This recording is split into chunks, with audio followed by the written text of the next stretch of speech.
नमस्कार साथियों, आज मैं आध्यात्मिक प्रेम के विषय में चर्चा करने जा रहा हूँ। एक सवाल जो अनवरत अनंत कालों से प्रेमियों द्वारा पूछा जा रहा है कि क्यों अधिकांश प्रेम कहानियाँ असफल हो जाती है। क्या सच में प्रेम कहानी की सफलता और असफलता की जो परिभाषा समाज देता है वह सच है? क्या प्रेम असफल भी हो सकता है? और प्रेम के सफलता और असफलताओं के मानक क्या हैं? इस बारे में हम आज चर्चा करेंगे, समझने की कोशिश करेंगे। दरअसल भौतिक मिलन को यानी विवाह को हमारा समाज प्रेम का अंत अर्थात सफलता मानता है, जबकि प्रेम की सफलता और असफलता में इस अवधारणा का कोई महत्व तो नहीं होना चाहिए। मैं ये क्यों कह रहा हूँ, मैं आपको दो उदाहरण देता हूँ। पहली उदाहरण मीराबाई का। मीराबाई के पास क्या नहीं था? राज्य के रानी की पदवी थी, संपत्ति था, परिवार था, नौकर चाकर थे, ऐश्वर्य था, क्या नहीं था जीवन में। लेकिन वो कहती थी मेरे तो गिरधर गोपाल दूसरा न कोई। उसके प्रेम में वो रम गई और इन सारी चीज़ों से उनके पति को समस्या होने लगा और उनके पति ने उन्हें जहर दे दिया, विष दे दिया। कहते हैं राणा ने विष दिया मानो अमृत पिया। तो मीरा जो विष का प्याला पी ली, उसे कृष्ण के प्रेम में निष्फल कर दिया, यानी उस विष का असर मीरा पर नहीं हुआ। तो आप ये बताएं, आप ये बताएं कि क्या मीरा का वो प्रेम असफल प्रेम था? मीरा ने उस प्रेम में चेतना की जिस ऊंचाई को प्राप्त किया, क्या वो असफल प्रेम था? दूसरी कहानी मैं आपको कह रहा हूं, एक पठान की। एक पठान एक पनवारी की दुकान में कृष्ण की मनमोहक तस्वीर देखी और उस सलोने कृष्ण की तस्वीर देखकर वो इतने भाव विभोर हो गए कि वो पूछे कि ये कहाँ मिलेंगे।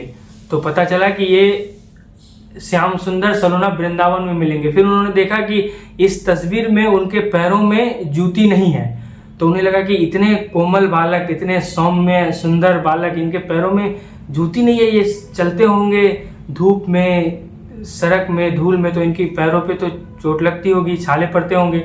तो कृष्ण के उस तस्वीर को देखकर वे इतने मंत्रमुग्ध हो गए, उनके हृदय में इतनी अपार प्रेम जागी कृष्ण के लिए कि वो खुद रेशम की जूती बनाकर वृंदावन चल पड़े।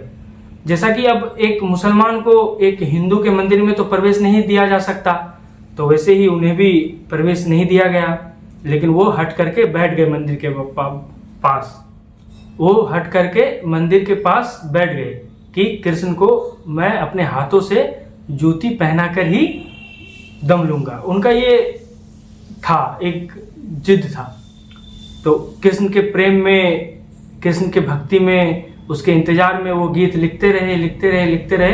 वही शख्स आगे चलकर रसखान बना, जिसे हम सब महाकवि के रूप में जानते हैं। तो ऐसा कहा जाता है कि फिर कृष्ण ने उन्हें दर्शन दिया और उनके हाथ से वो उनके जो जूते थे वो पहने।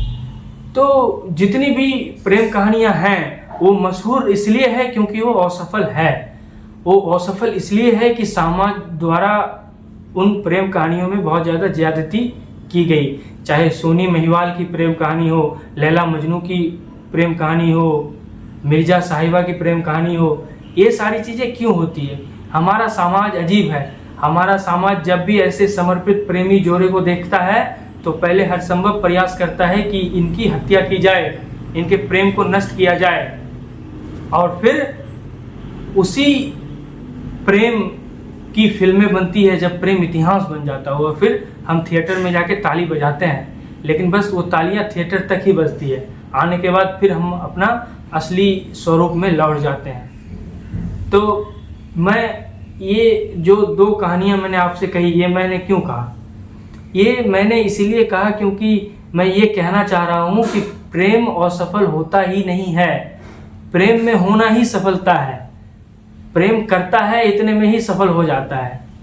इसीलिए हम असफल समझते हैं खुद को प्रेम में, क्योंकि हमारी प्रेम में क्षुद्र इच्छाएं और भावनाएं होती है जो पूरी नहीं हो पाती, जो अपेक्षाएं पूरी नहीं हो पाती। तो इसीलिए हम समझते हैं कि हमारा प्रेम असफल है, जबकि प्रेम में असफलता जैसी कोई चीज़ नहीं होती।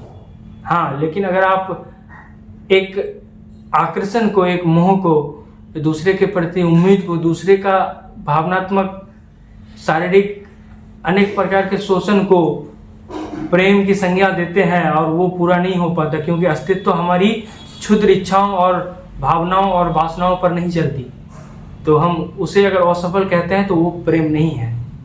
बहुत बहुत धन्यवाद।